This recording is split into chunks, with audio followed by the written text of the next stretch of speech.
ఏదైనా జరగదు ఆర్ జరగడం కష్టం అని తెలిసినప్పుడు మనకు దాని మీద ఇంకా ఇంకా స్పెషల్ ఇంట్రెస్ట్ వచ్చేస్తుంది. మా దగ్గర సమ్మర్ 3 మంత్సే ఉంటుంది అండ్ సన్‌లైట్ లేకుండా చాలా చెట్లు పెరగవు కాబట్టి మా ఊర్లో చాలా మందికి గార్డెనింగ్ చేయాలని స్పెషల్ ఇంట్రెస్ట్ ఉంటుంది ఇంక్లూడింగ్ మీ.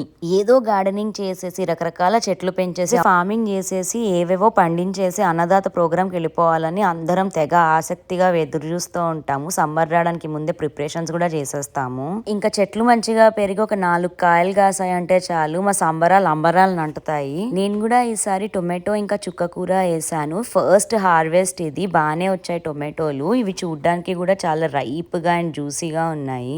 ఈ ఎండలో 4 కాయలకు వస్తేనే నాకు ధూళి తీరిపోయింది. రైతులు నిజంగానే గ్రేట్ అసలు. పొద్దు నుంచి సాయంత్రం దాకా ఎండలో పనిచేస్తారు. అబ్బా మా చెట్టు కాయలు అని చెప్పుకోవడానికి ఎంత హ్యాపీగా ఉంది. ఈ కాయలతో ఏం చేసుకోవచ్చు ఏదైనా రెసిపీ సజెస్ట్ చేయండి. మీలో ఎంతమంది గార్డెనింగ్ చేస్తారు అండ్ మీరు ఏమేమి పండిస్తారు? మాకు ఆల్మోస్ట్ సమ్మర్ అయిపోయినట్టే. ఇంకా మళ్ళీ కాయల కోసం నెక్స్ట్ ఇయర్ దాకా వెయిట్ చేయాలి.